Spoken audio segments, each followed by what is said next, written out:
thể hiện sức mạnh thật sự cho Xans thấy. Ông ta đã mang một tiềm năng kinh khủng đã khiến cho Xans phải đứng người mà khuất phục, và sau đó pháp sư Chicken đã thu phục Xans, nhưng dường như sự thu phục này vẫn không thể nào lấn át được mưu mô của Xans.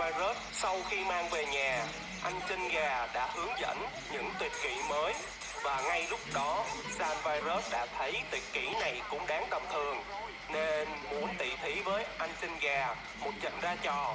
Cùng lúc đó, Pennywise đang muốn thí nghiệm một Xans nhân tạo, chỉ thiếu một vật nữa, đó chính là cục xương tăng cấp để cho Xans Clone X1 được có thể hoàn thành. Ngay lúc đó, Xans cùng với anh Chân Gà đang tỉ thí với nhau một trận ra trò. Hai người giao lưu với nhau bằng những chiêu thức cực kỳ mạnh mẽ, nhưng không may có một chút sự cố xảy ra, và ngay lúc đó San cùng với Xans vừa đi lên và thấy một cảnh tượng không nên thấy.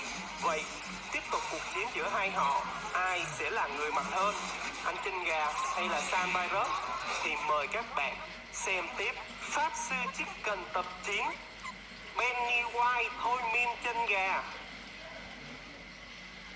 Nào, đi lên đi.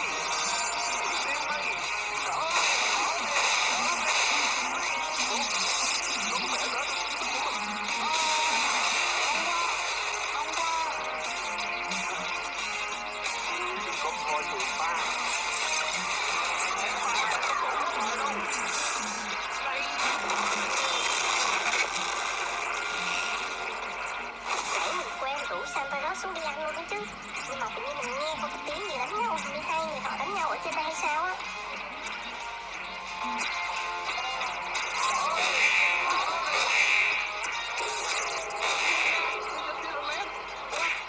Trời, gì đây?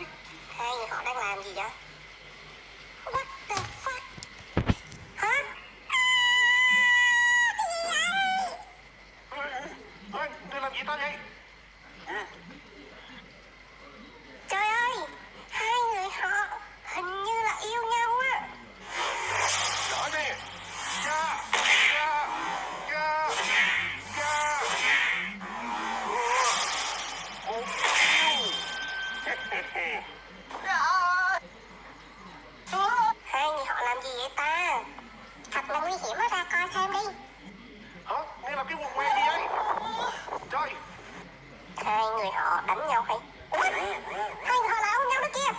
Trời ơi, đây là một cặp trời sinh rồi. Nhìn hai họ hạnh phúc quá đi.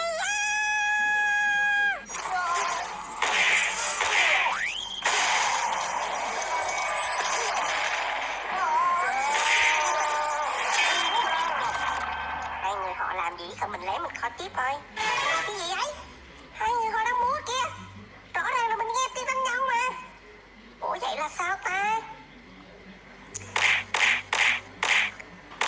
Mình phải xem lại đàng hoàng coi.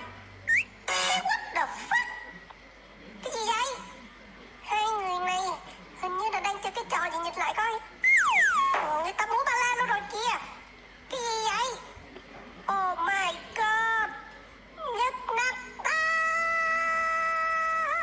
Coi không nhìn nữa đâu, nhìn tiếp là tự nhiên là xong luôn á.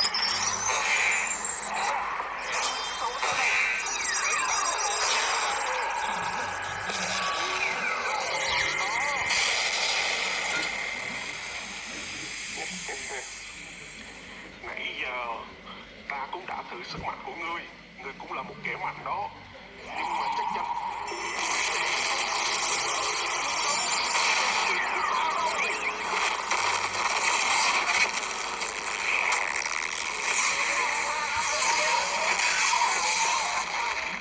chiêu thức này là một chiêu thức mà pháp sư Chicken cũng xém bị ta cho pháp sư Chicken biết đó. Lão già đó một ngày nào đó ta cũng sẽ cho lão một đấm để lão biết. Còn bây giờ ta sẽ tạm tha cho nhà ngươi, coi như đấu một